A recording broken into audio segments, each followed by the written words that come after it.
기쁘시니 그가 또한 이루시리라. 아멘. 예, 2주 전에 수요일 저녁에 말씀을 드릴 때에 바로 이 본문을 가지고 말씀을 드렸습니다. 그때의 제목을 좋은 것은 취하고 악은 어떤 모양이라도 버리라, 그러한 제목으로, 또 그것이 오늘 여기 말씀에 나와 있기 때문에 이 말씀을 기초로 해서 그러한 말씀들을 드렸습니다. 자, 취하고 버려라. 무엇을 취해야 된다고 말씀하고 있습니까? 당연히 성령께서 하시는 일, 이런 것은 우리가 취해야 되는 것이죠. 우리의 것으로 만들어야 되는 것이죠. 그러나 우리가 버려야 될 것은 무엇입니까? 무엇을 버려야 되는 겁니까? 사단의 일은 우리가 당연히 버려야 되는 일이죠. 그러나 성령님이 하시는 일이나 또 이 사단에 하는 일이 구분하기가 참 쉽지 않다라고는 그런 말씀도 지난번에 드렸습니다. 그래서 예수님 당시에 이 바리새인들이, 요즘 사순절 기간이기 때문에 계속해서 마태복음을 통해서 예수님과 이 바리새인들이 다투는 그런 모습들을 우리가 많이 보죠. 그런데 이 바리새인들이 예수님이 하시는 이 일을, 또 성령 하나님께서 하시는 이 일을, 그것을 사단의 일이라고 그렇게 공격을 하죠. 또 사단이 하는 일을 성령님이 하시는 일로 그렇게 착각을 하고 엄청난 오해를 하는 그런 당시의 그 지도자들, 바리새인들의 모습을 우리가 새벽 시간에 계속 보고 있습니다. 그래서 데살로니가전서 5장 19절에는 무엇이라고 이야기를 하고 있습니까? 자, 19절 다시 한번, 성령을 소멸하지 말며 예언을 멸시하지 말라 그랬습니다. 그리고는 또 21절에 범사에 헤아려, 잘 헤아려 보아서 그야말로 영적 분별력을 우리가 잘 가져서, 그래서 정말 취해야 될 것은 취하고 버릴 것은 버리고 그렇게 해야 된다. 오늘 여기 말씀에서 그런 말씀을 우리들에게 주시고 있습니다.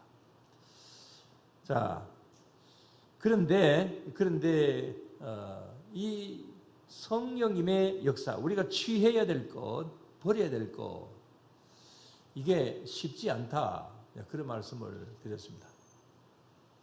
그런데 우리가 무엇이 옳고 그런 것인가 라고 하는 측면에서 우리 사도행전에 기록이 되어 있는 사도들의 역사, 어떤 그런 것은 어떨까요? 자, 사도행전 1장에서 시작해서 끝까지 거기에 나타나는 여러 가지 성령 하나님께서 하시는 일들, 그것은 정상적일까요? 아닐까요? 제가 너무 어렵게 질문을 했습니까? 자, 사도행전에 기록된 것은 하나님의 말씀이 분명히 맞습니까? 하나님이 하셨던 일들이 맞습니까?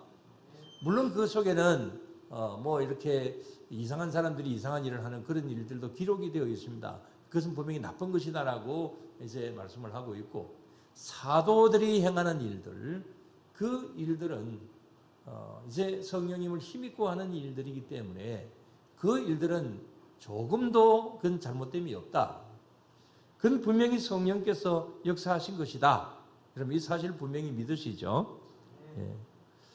여기에 대해서는 이 사도행전에 나오는 사도행전의 역사에 대해서는 불신자를 제외하고 지금까지 교회의 2000년이 넘는 그런 역사 속에서 어떤 신학자나 어떤 사람도 이 사도행전에 나오는 거 이거 못 믿어, 이렇게 하는 사람은 없습니다. 그런데 그 이후에는 어떨까요? 자, 그 이후에 이제 여러 가지 면으로 성령께서 하시는 일들, 하나님께서 하시는 역사, 이런 일들은 많이 나타납니다. 근데 그것을 어떻게 보느냐? 자, 취할 것은 취하고 버릴 것은 버리라, 이렇게 이제 우리 제목으로 전제를 했는데, 그 이후에 일어나는 사도행전의 역사 이후에 일어나는 여러 가지 일들에 있어서 여러 가지 하나님의 역사에 대해서 크게 이 두 가지 견해가 있습니다. 첫째는 은사 중단론입니다. 이 1900년대에 활동한 미국 프린스턴 신학교 교수인 벤자민 위필드라고 하는 교수가 있는데, 이 위필드는 이야기를 하기를 이 사도행전에 나타나는 여러 가지 이런 역사, 뭐 성령의 9가지 은사나 그 다음에 성령의 9가지 열매나 이런 여러 가지 이적과 기사가 일어나는 거, 이 모든 일들은 사도행전으로서 끝났다. 그 이후에는 이런 역사가 일어나는 것은 그건 아니다.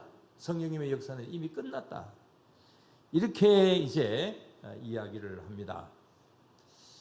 그래서 이 위필더 교수의 이 말이 굉장히 많은 영향력을 끼치게 됩니다. 저는 어떨까요? 저는 여기에 대해서 이 교수의 말에 대해서 어떻게 제가 인식을 하고 있을까요? 대답하지 마세요. 자, 저를 신학교에 가르쳤던 그 교수님들, 그 중에는 이 미국 유학을 가서 이 벤자민 위필드에게 공부를 한 그런 교수들이 다수 있습니다.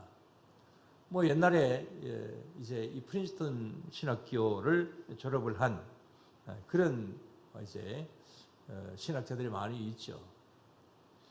그래서 이제 그런 공부를 한 교수들이 이제 한국에 들어와서 신학교에서 교수로 있으면서 이 은사 중단론 이런 것을 이야기를 하는 교수들이 다수 있었습니다.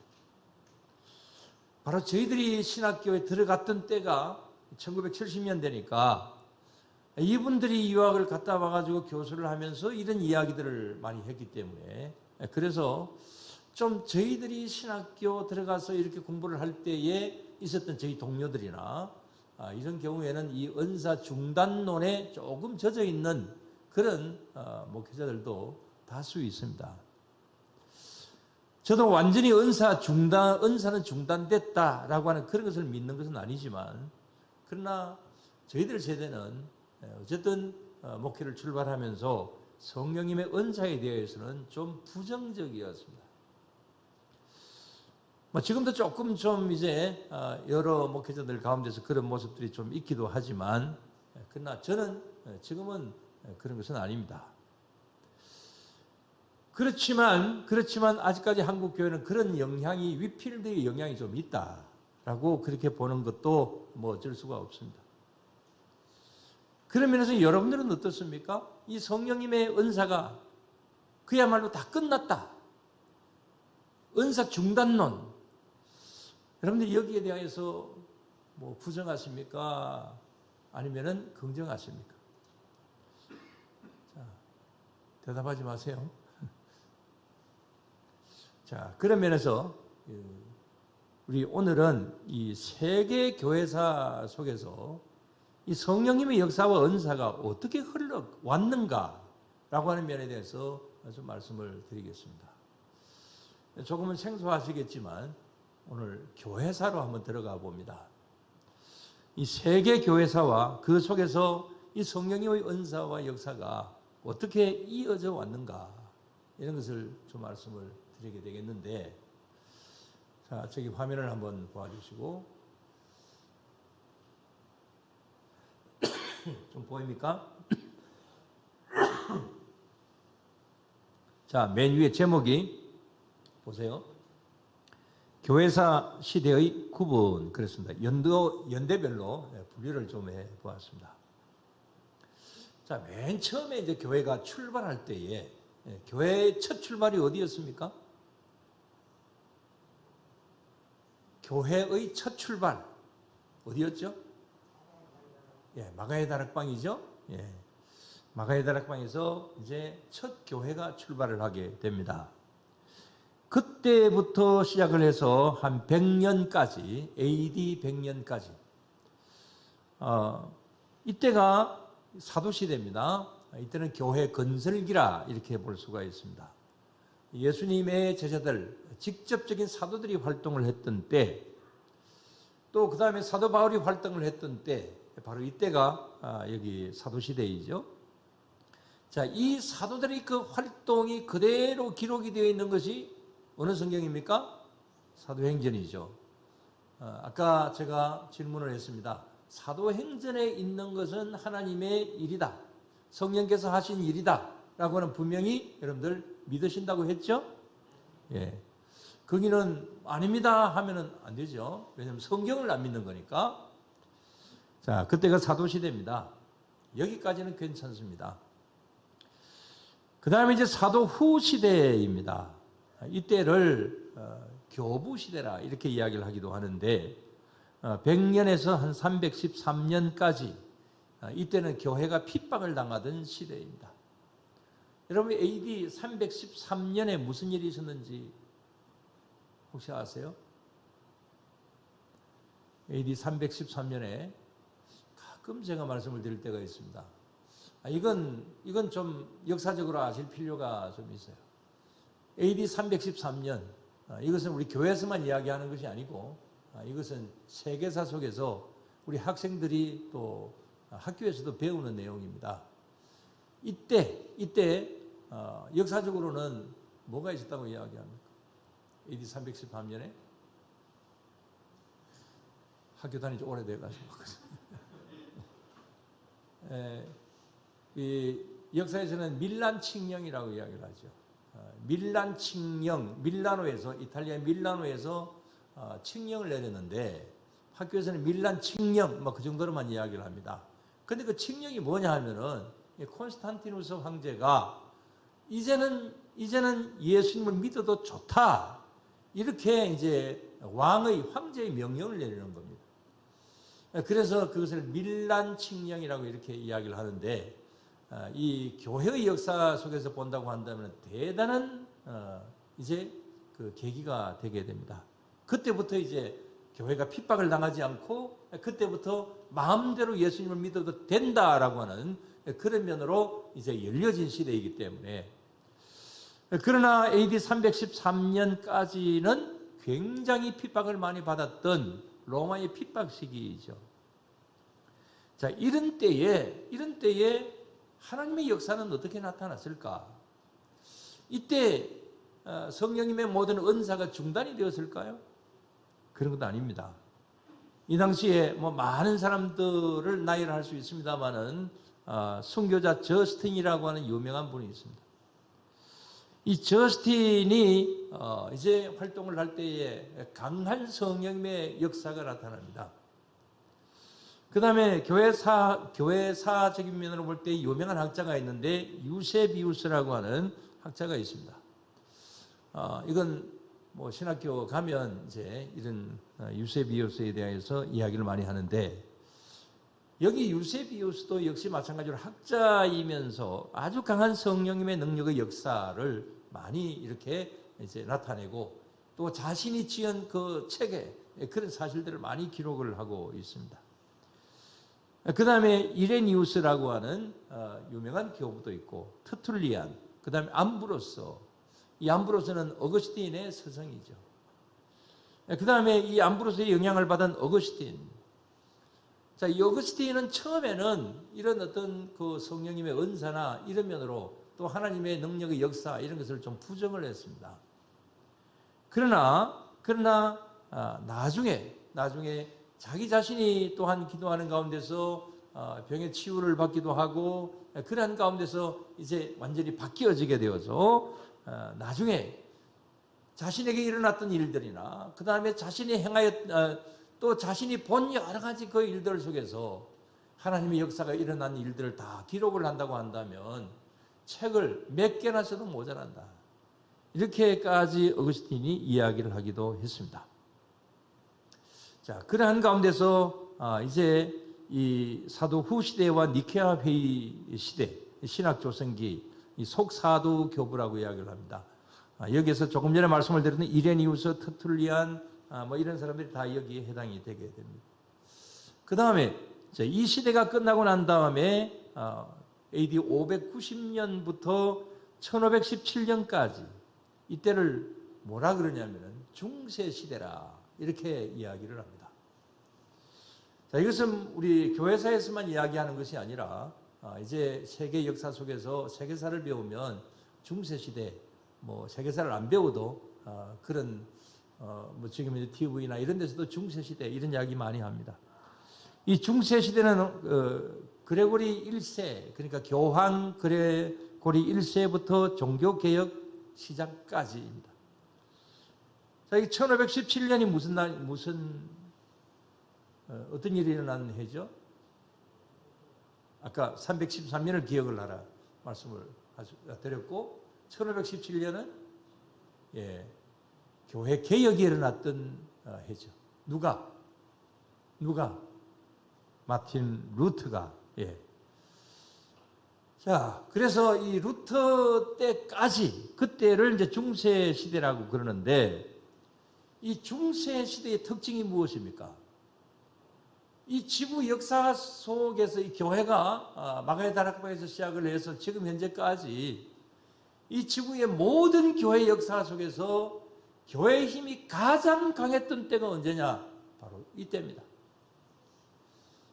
이때가 가장 교회의 힘이 강했습니다. 이건 황제보다도 교황이 더 높은 그런 때가 많이 있었어요.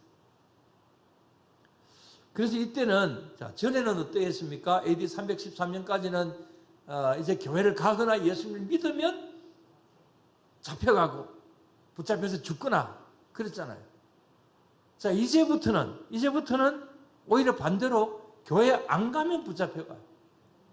예수님 안 믿으면 이건 벌로 받아요. 이제 그렇게 이제 그런 시대가 되게 되니까 이 교회가 얼마나 힘이 있겠어요. 그러나 교회가 힘이 가장 강했을 때에 이 세계 역사 속에 보면은 가장 어두웠던 시대가 바로 이 시대입니다. 참 어떻게 보면은 이 아이러니합니다. 교회의 힘이 가장 강했던 때가 이 세상이 가장 퇴보했던 시대, 가장 좋지 않았던 시대입니다. 정말 이건 생각해 보면 교회가 반성해야 될 일이고 참 이상하다, 그렇게 볼 수 있죠. 여러분, 우리나라가 우리 개신교가 국교가 되면 좋겠죠. 모든 백성들이 다 이제 예수님 믿고 그 다음에 또 교회 안 오면은 감옥에 갇히고 그래 되면 좋겠죠. 저도 좋겠습니다. 그러나 어떻게 보면 그때가 가장 위험할 수가 있습니다. 그때가 가장 조심을 해야 될 때이기도 합니다. 우리는 반드시 그렇게 복음화가 되어야 되지만, 그러나 복음화가 완전히 되어서 그렇게 되는 건 굉장히 좋으나 중세 시대처럼 이렇게 타락하는 그런 교회의 모습은 되지 말아야 된다. 그런 우리가 생각을 하고 그렇게 기도할 필요가 있지. 하나님, 우리나라를 복음화 시켜주십시오. 그러나 중세 시대의 교회처럼 되지 말고 정말 세계 속에서 큰 역할을 할 수 있는 그런 우리 대한민국이 되게 해달라고 그렇게 기도하실 필요는 분명히 있습니다.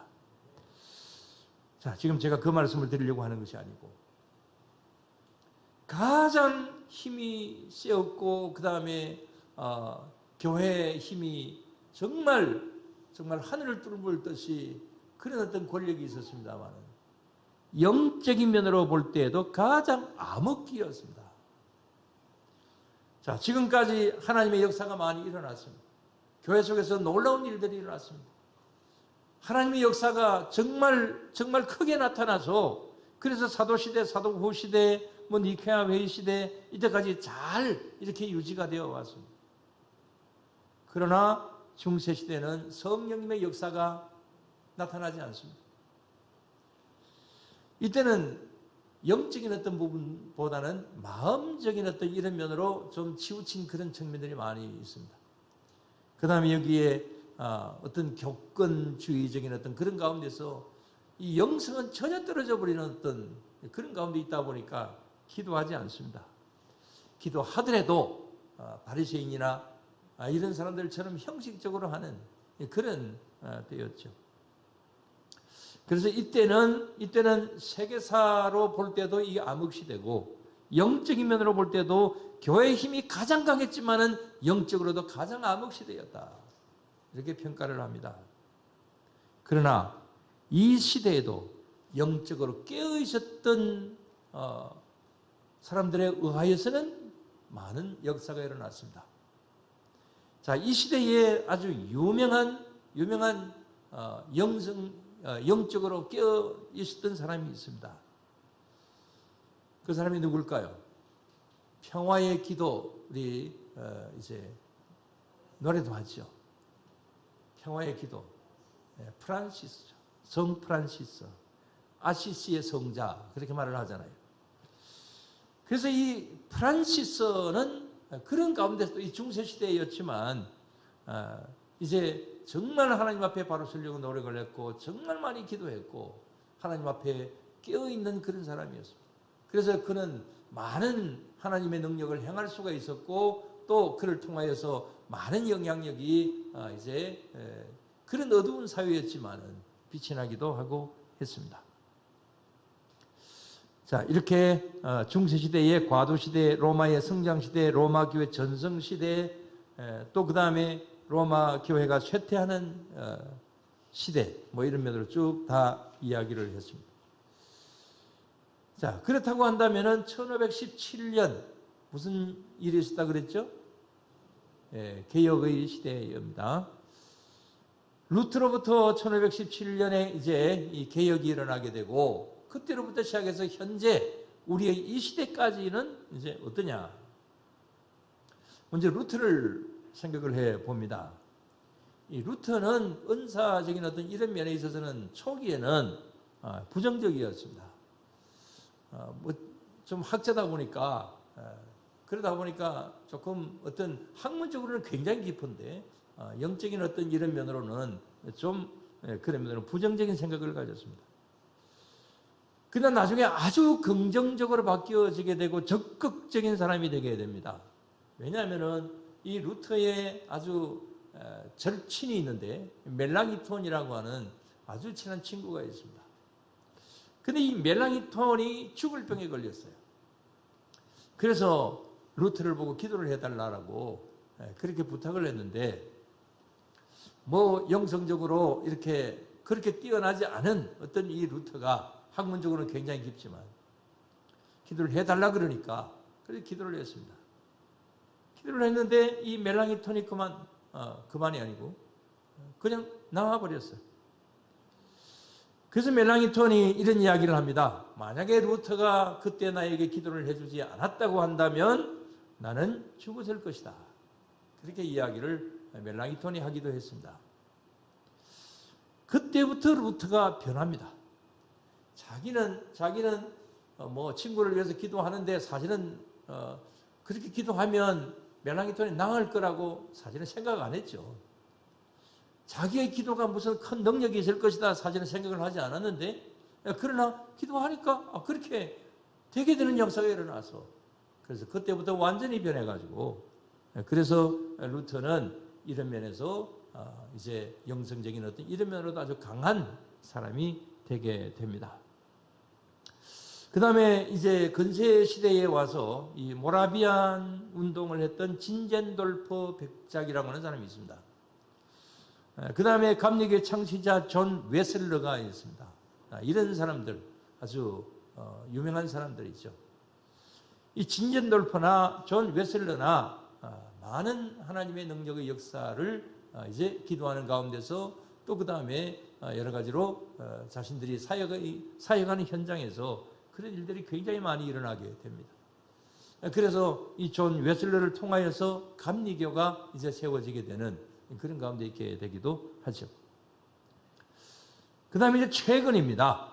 최근 1800년부터 시작을 해서 현재까지 여기에서는 뭐 어떤 일들이 있었는가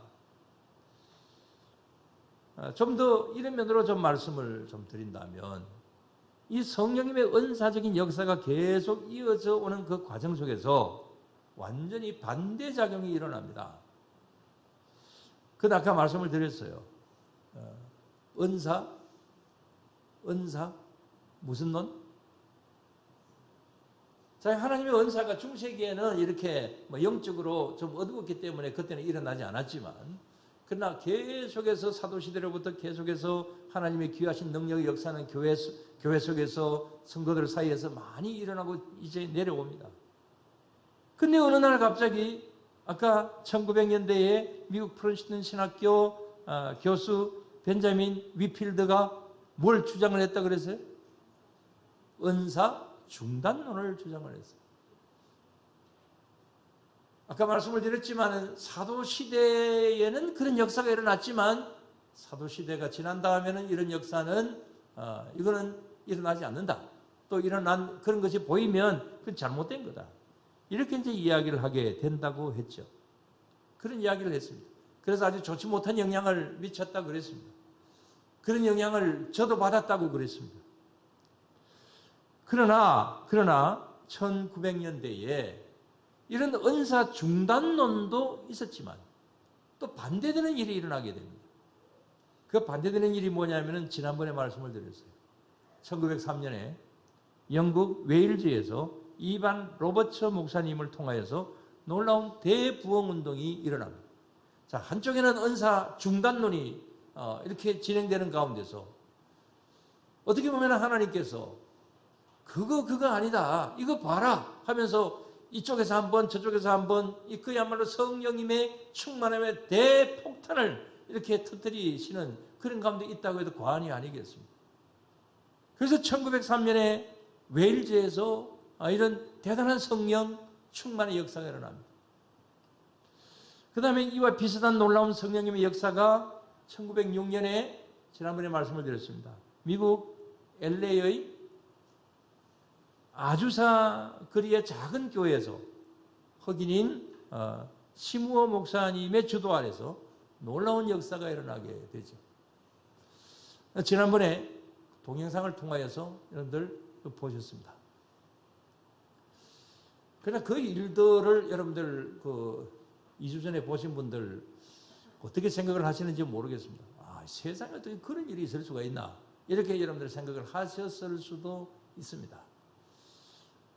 저는 다음 시간에 거기에 대해서 조금 더 말씀을 드리겠습니다만은 그걸 모두 다 액면 그대로 받아들이시기는 좀 그렇고 그런 것을 또 어떻게 받아들이느냐 어떻게 해석을 하느냐에 따라서 조금 좀 달라질 수도 있습니다. 아무튼 이 LA의 아주사 거리의 이 성령 대폭발 이것도 교회사 속에서 대단한 하나의 역사입니다. 그 다음에 하나는 북아메리카에서 하나는 영국에서 유럽에서 하나는 또 아시아에서 일어납니다. 아시아에서 어디서? 우리나라에 1907년에 평양 장대현 교회에서 정말 놀라운 성령 폭발의 역사가 일어나게 되죠. 여기에 대해서 1907년에 있었던 평양에 있었던 일들은 다음 주에 상세하게 좀 말씀을 드리겠습니다. 어떻게 대부흥의 역사가 일어났느냐? 정말 신기하고 놀라운 역사가 일어납니다. 인간의 상식으로서는 생각하기 힘든 어려운 그러한 역사가 일어나게 됩니다.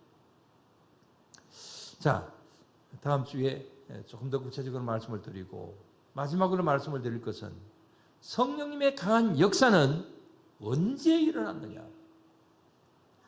초대교회 때에 핍박을 받을 때에 어렵고 힘들 때 어렵고 힘드니까 그야말로 눈물로 기도하면서 믿음을 지키기 위하여서 정말 애쓰고 노력할 때 그때에 강한 역사가 일어났다.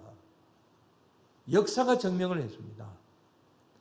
그러나 중세교회처럼 교회 힘이 가장 강하고 전혀 힘들지 않고 그 가운데서 교회가 부패되어 있고 지도자나 성도들이나 그야말로 부패되어 있는 그런 가운데 있을 때에 그런 때는 전혀 기도도 하지 않았지만은 그런 때는 거의 이 모든 것이 하나님의 역사는 중단이 되어버리더라. 그런 것을 또 세계 역사가 증명을 해 줍니다. 그 다음에 은사 중단론 같은 잘못된 가르침으로 또다시 교회가 위기를 맞았을 때에 그때에 이건 하나님의 역사로 그건 아니다 하면서 이런 어떤 대폭발적인 역사를 보여주심으로 인하여서 다시금 성령의 역사를 이제 교회 속에 인식하고 지금까지 내려오는 그런 가운데 있게 된 것이죠. 마지막으로 오늘날 우리는 어떤 교회 속에서 우리가 신앙생활하고 있고 한국 교회를 우리가 어떤 눈으로 바라보아야 될 것입니까? 지금 현재 우리 사회는 하나님과 점점 거리가 멀어지고 있는 가운데 있습니다. 인권을 앞세운 인본주의가 판을 치고 있습니다. 그러다 보니까 동성애가 판을 치고 있고 또 교회도 사람들이 너무 우습게 여깁니다. 기도의 열기가 많이 식어졌습니다. 성령님의 역사를 사모하지 않습니다. 정말 이렇게 가다가는 어떻게 될 것인가 염려스럽습니다. 코로나가 끝나면 기존 교인들 30%가 이미 떠났다.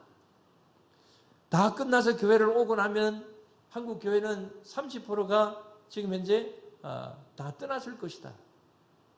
그렇게 지금 현재 예측하고 있습니다. 사회적 거리두기가 하나님과의 거리두기가 되어버리고 말았습니다. 이런 시점에서 우리는 어떻게 해야 될 것인가? 오늘 여기 본문 말씀 그대로 이 시대와 이 사회가 어떠하든지 우리는 항상 좋은 것은 취하고 악은 어떤 모양이라도 어떻게 해야 됩니까? 버려야 되는 것이죠. 성령을 소멸하지 말아야 됩니다. 범사에 우리가 잘 헤아려야 됩니다. 바리새인들처럼 성령님의 일을 사탄의 일로 여기고 사탄의 일을 성령님의 일로 여기는 이런 너무 잘못된 이런 착각은 절대로 하지 말아야 되는 일이죠. 그래서 사도행전 2장의 오순절 성령 충만의 그날로 우리가 돌아가야 될 것이고 1907년 평양 장대인 교회 그 현장으로 우리가 돌아가야 될 것입니다. 우리 교회와 저와 여러분들이 모두 그렇게 될 수 있도록 기도하고 노력하며 나아가는 그런 우리 모두가 다 되어야 될 줄로 믿습니다. 기도드리겠습니다. 하나님 아버지, 오늘도 이 시간 주님 앞에 나와 주님을 바라볼 수 있게 해주심을 감사를 드리옵나이다. 찬양할 수 있게 하여 주시옵고 기도하고 또 말씀을 볼 수 있게 하시니 감사를 드리옵나이다. 하나님, 오늘날 하나님께서 이 한국 교회를 바라보실 때에 한국 사회를 바라보실 때에 어떤 눈으로 바라보시는지 주님, 저희들은 100%는 알지 못하여도 저희들이 짐작이 되는 것은 있습니다. 하나님, 정말 주님 앞에 잘못되어져 있는 그런 모습들이 많은 것 주님, 저희들이 솔직히 주님 앞에 인정합니다. 점점 더 나아져가는 것이 아니라 여러 가지 시대적인 어려움이 있기는 하지만 여기서 우리가 굴복당하고 있고 헤쳐나가지 못하는 그러한 가운데 있는 저희들이기도 합니다. 하나님, 이런 때에 저희들에게 더욱더 힘과 용기를 더하여 주시옵소서. 하나님 앞에 조금이라도 더 바른 모습으로 설 수 있도록 우리를 지켜주시고 보호하여 주시옵소서. 그래서 우리 한국적으로는 1907년으로 돌아갈 수 있도록 주님 도와주시고 더 나아가서 예루살렘 초대교회처럼 성령 충만의 그 현장으로 갈 수 있는 저희들이 되게 하여 주시옵소서. 그래서 하나님 앞에 더 이런 면으로 바로 서고 주님 앞에 칭찬받을 수 있는 그런 우리 모두가 늘 되게 하여 주시옵소서. 늘 이런 면으로 함께 하시고 우리를 도와주실 줄로 믿사오며 예수님 이름으로 기도드리옵나이다. 아멘. 주님 가르친 기도드리겠습니다. 하늘에 계신 우리 아버지, 아버지의 이름이 거룩하게 하시며 아버지의 나라가 오게 하시며 아버지의 뜻이 하늘에서와 같이 땅에서도 이루어지게 하소서. 오늘 우리에게 일용할 양식을 주시고 우리가 우리에게 잘못된 사람을 용서하여 준 것 같이 우리 죄를 용서해 주시고 우리를 시험에 빠지지 않게 하시고 악에서 구하소서. 나라와 권능과 영광이 영원히 아버지의 것이옵니다. 아멘. 우리 찬송 191장 찬송하겠습니다.